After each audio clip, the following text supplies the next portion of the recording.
কৃষ্ণনগর প্রগতি road এলাকায় চুরির ঘটনায় চাঞ্চল্য ছড়িয়েছে। লোহার সামগ্রী চুরি করতে এসে এক যুবককে হাতে আটক করে এলাকাবাসী।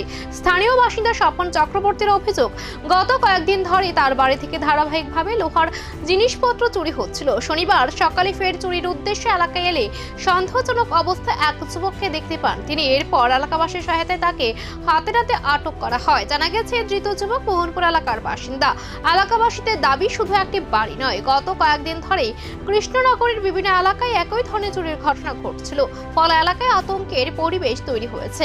এই ঘটনাকে ঘিরে প্রশাসনের ভূমিকা নিয়েও প্রশ্ন তুলছেন স্থানীয়রা।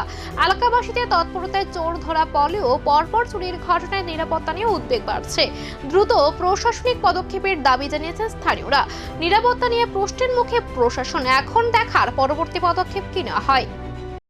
তারা তোমারে কেরা আটকেছে তারা ওই রোডটি হইছিলাম কয়েকটা কই থেকে আনছিলাম এনটি বিল্ডিং থেকে নাই এমনি আটকারের মন তো গাছ গুছ কাটি গাছগুছ কাটো।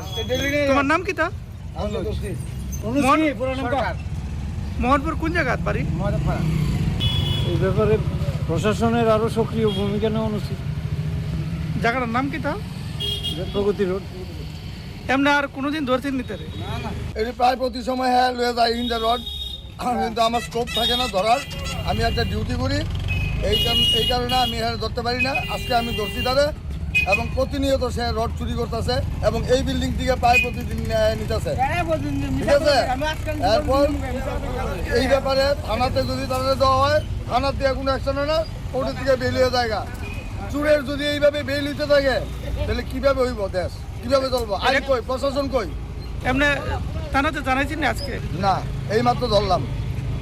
আমার নাম স্বপন চক্রবর্তী।